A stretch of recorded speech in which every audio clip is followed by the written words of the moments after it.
Yo, once again it's on. Back at you one more again, Real Kens TV in the house like kitchen sinks. Hopefully you like the video. Feel free to comment. Definitely share, subscribe to the channel if you're not already subscribed. And be sure to hit that post notification. So anytime I bring you this action and this heat, guess what? You're amongst the first to receive. Now with no further ado, let's get into this morning's video, if you will. It's about 9:27 a.m. on my way to the, actually I'm on my way to the barbershop. Then I'm going to work. Check my emails this morning, and as I so often do, Real Kens TV at Yahoo. Feel free to email me, call me, text me, however you want to do it. You know what I mean? If you have a question or concern or what have you. But I had a viewer ask me, said, Real Kens, has a woman ever cheated on you? During your incarceration? And if so, do you view that the same as her cheating on you while you're not incarcerated? That's a very, very good yet interesting question. To answer the first part of that question that you asked, I've definitely had women cheat on me, when I was incarcerated. Now, I say women because I've been incarcerated multiple times. So it seems as though the times that I was incarcerated, sorry y'all, it's a siren. I promise you I'm not in a high-speed chase or nothing like that. It was ambulance. It was an ambulance. Calm down. It's real. I'm changed. I'm a changed man now. But in all seriousness, y'all had, it's different people that I was dealing with at different times of my incarceration. My thing is this. I had to realize that when you're locked up, you're not the only one doing time. Yeah, you're the only one that's physically there doing the time, but your loved ones, your kids, which obviously are your loved ones, but I'm just kind of breaking it down. Your wife, your significant other, your mother, your friends, all the people that really care about you, they're disappointed that you're not out, not out here with them. So while they may be supportive of you, sometimes they're not. Sometimes people are just so upset, they're done with you while you're incarcerated. But let's just say they're being supportive and coming to visit you and writing you and things of that nature. They're still disappointed that you've put yourself along with them in that situation by being locked up. So once I grew and I realized that, and it took me a long time to get to that point. And I can't even fully say that I'm 100% at that point now. But at that particular time, I wasn't having it. If you cheated on me when I was locked up, it was just one of those things I just couldn't get past. Because it was going to create an argument. Every time that we got into an argument, it was going to stem from that. Because deep in my mind, I'm still thinking about, wow, when I was locked up, man, you was laying with this dude, you was doing this, you was doing that, and didn't even tell me. You see what I'm saying? Y'all had to find out on my own, or you told me when I got home. And that's cool, you told me, if that's the case. And sometimes that hasn't been the case. I found out on my own. But it's not really too hard to figure out. You see what I'm saying? For the simple fact that when a woman acts a certain type of way, and not just a woman, a man just as well, just people in general. But in my particular case, I'm talking about a woman right now.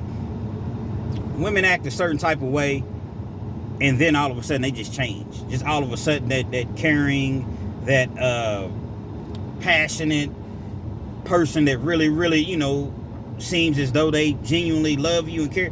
Once it's like a switch. Once that switch is off, you can tell.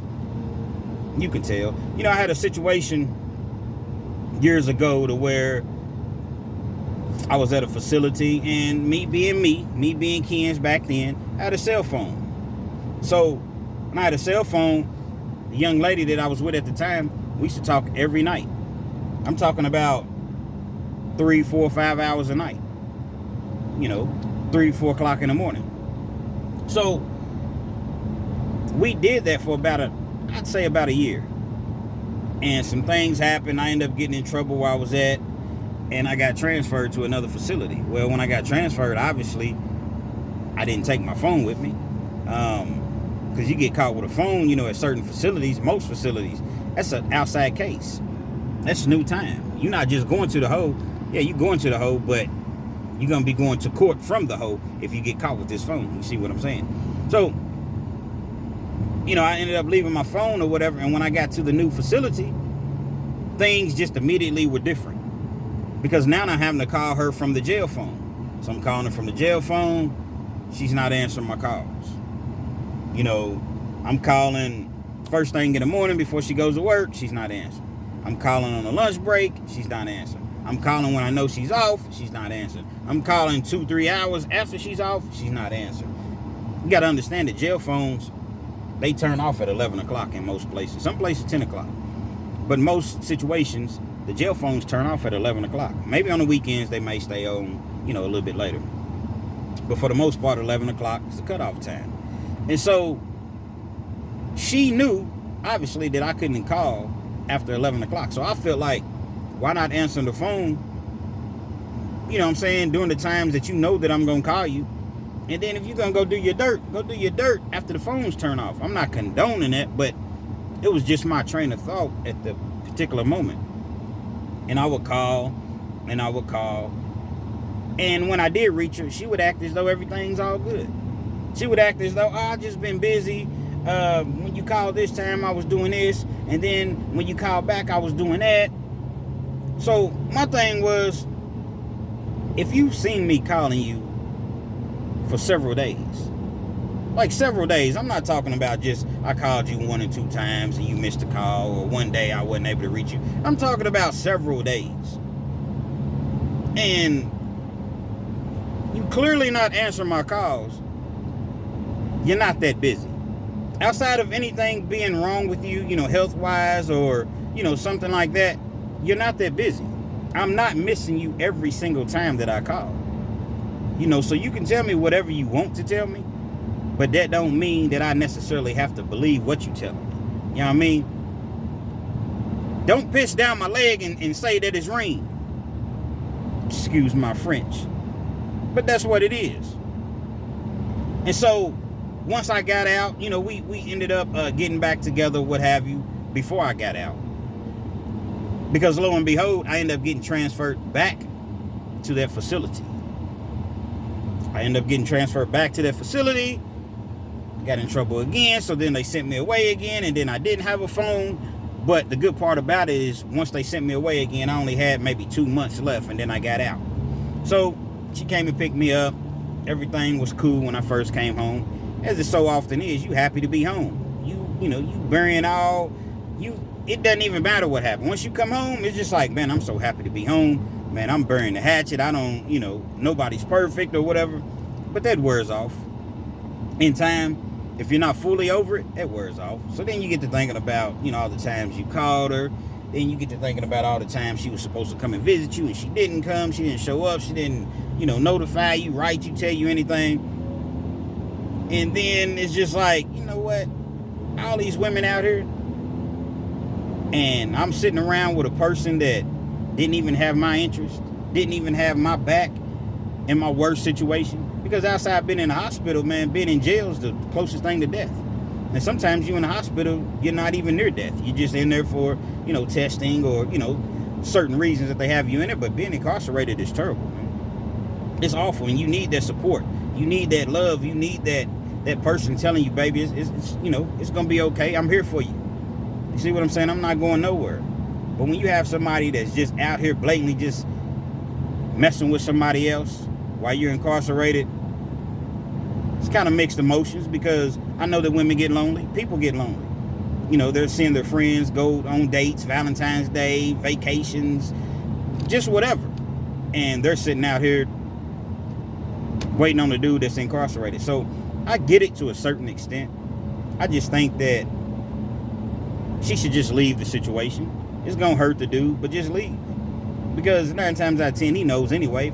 If I'm calling my woman from jail and she's not answering, and, it's taking me weeks, 5-6 days to get in contact with her. She's not coming to visit me, and you're close by. I mean, I pretty much know what it is anyway, so it's just best for you to just go on and tell me. You see what I'm saying? And as I was mentioning, once I came home, it just, once that newness wore off, the honeymoon period of me being home, it wasn't gonna last. It just wasn't gonna last, because we could get into it about the smallest of things. Where she parked the car in the driveway, or taking the trash out. And it was gonna come back to, man, when I was locked up, yeah, you was messing with dude. You was out here doing this. I don't know what you was doing. And then it was gonna be, okay, well, when you was out here, you was doing this. So it turned into a finger pointing contest. You see what I'm saying? I don't know if a relationship, I guess certain relationships can survive cheating. But when a man is incarcerated and he finds out that this woman was messing around on him at his lowest moments, it takes a hell of a dude. It takes a hell of a dude to kind of brush that to the side or work on it to where it's not really affecting you and you're not thinking about it like that. Then I salute. It's just something that at the time I wasn't able to actually, I wasn't able to get past it. That's just the truth of the matter. Was I perfect in a relationship? Absolutely not. Did I cheat in a relationship? Well, this particular time, no, because I wasn't with her before I went in. This particular situation. Now, I have had situations to where, yeah, I've cheated. We were together prior to me being locked up, but she knew about it. You see what I'm saying? And she decided to stay. All right, cool. You decided to stay. Kudos to you. And I'm not saying that like sarcastically. I'm not saying that, just being smart or anything like that. I'm just saying, man, overall, it's just difficult. It's just relationships are difficult anyway. It's very difficult once incarceration is thrown into the mix, and then cheating and the accusations, and it's a hard thing to deal with, man. So I'd recommend, if you're in a relationship, unless you're married, if you're going to do a stretch, a long time, 3-4 years, 5 years, I recommend just letting her go, letting the relationship go. Now, if she insists and she just won't go anywhere, then I guess, it'd be difficult for you to do so. But if you're one of those situations to where, you all talk it out and it's just like, hey, man, I don't even want to hold your life up like this, I recommend letting it go, because in the end, it's not going to bode well in most situations that I've seen. It's not going to go well. Anytime you do something, anytime she sees something as disrespectful, you thinking, wow, disrespectful. But when I was locked up, you wouldn't even do this. You wasn't even fooling with me then. So now I'm out here and you see me and you feel like I'm looking at other women or as disrespectful. So you see what I'm saying? Boom. Next thing you know, y'all arguing about something that doesn't even need to be argued about. Best thing to do is just stay out of jail. Stay out of prison. When you stay out of prison, you won't even have to deal with these issues. Yeah, you're always going to have relationship issues, but you're not going to have to deal with the whole, you cheated on me while I was locked up. Just stay out of prison. I know it's an easy thing to say. For some people, it's a hard thing to do. You see what I'm saying? You out here, you have a record, you can't get a good job, you can't. I understand. Trust me, I understand. But guess what, man? You just got to figure out a way. Find you something, find your job, find you 2 jobs. Just grind, save your money, get your credit, together, whatever. And do whatever you need to do to stay out of prison. You won't have to deal with that. That's just my take on it. You know what I mean? Hopefully you like the video. Feel free to comment. Definitely comment, chime in. Let me know your opinion. Your woman cheats on you while you in prison. You come home. Can you forgive her? Can you forget that and never really bring it up again? Even if it's still in your mind, is it something that you can really, really get past? And this goes for the ladies too. I'm just talking to the fellas for a simple fact that most of the time it's us going to jail. There are times where women go to prison as well, and the dudes is out here, holding it down, waiting or whatever. But in most cases, it's the dudes going to jail. So y'all chime in, let me know how you feel about the situation. And, definitely share, subscribe to the channel if you're not already subscribed. And be sure to hit that post notification anytime I bring you this action and this heat. Amongst the first two we receive. I'm sorry, something caught my attention. But Real Kings TV.